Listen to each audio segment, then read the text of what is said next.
Kakinada rural Janasena TDP BJP కూటమి ఉమ్మడి అభ్యర్థి పంతా నానాజీని అత్యధిక ఓట్ల మెజారిటీతో గెలిపించాలని తిమ్మాపురం జనసేన పార్టీ నాయకులు Madarapu Satyanarayana charitable trust chairman Madarapu Tataji కోరారు. కాకినాడ రూరల్ మండలం తిమ్మాపురం గ్రామంలో జనసేన పార్టీ కార్యాలయంలో జనసేన టీడీపీ బీజేపీ నాయకుల ఆత్మీయ సమావేశం జరిగింది.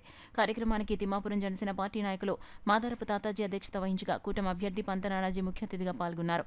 ఈ సందర్భంగా పంతా నానాజీ మాట్లాడుతూ పార్టీ నాయకులు, కార్యకర్తలు, జన సైనికులు అంతా రానున్న 20 రోజులు కష్టపడి పనిచేసి పార్టీని విజయపథంలో నడిపించాలని కోరారు. కార్యక్రమంలో జనసేన, తెలుగుదేశం, బీజేపీ నాయకులు, కార్యకర్తలు, మాదారపు తాతాజీ, యూత్ సభ్యులు పాల్గొన్నారు. కాకినాడ రూరల్ మండలం తిమ్మాపురం గ్రామం నుండి తిమ్మాపురం జన సైనికులందరూ కలిపి పంతా నానాజీ గారిని అల్పాహారానికి ఆహ్వానించడం జరిగింది. జరుగు మే 13 జరుగు అసెంబ్లీ ఎలక్షన్లో జనసేన పార్టీ తరఫున అభ్యర్థిగా నుంచినటువంటి పంతా నానాజీ గారికి కంగ్రాచులేషన్ తెలియజేస్తూ తిమ్మాపురం నుంచి ఎలక్షన్ విధి విధానాలు ఆలోచించడానికే అల్పాహారానికి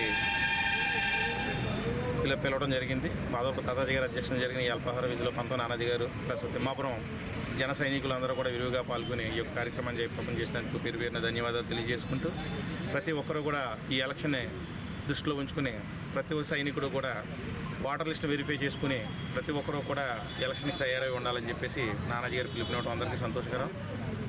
రాబోయే ఎలక్షన్లో అత్యధిక మెజార్టీతో గెలిపించడానికి తిమ్మాపురం జన సైనికులందరూ సిద్ధమని ఈ విధంగా తెలియజేయడం.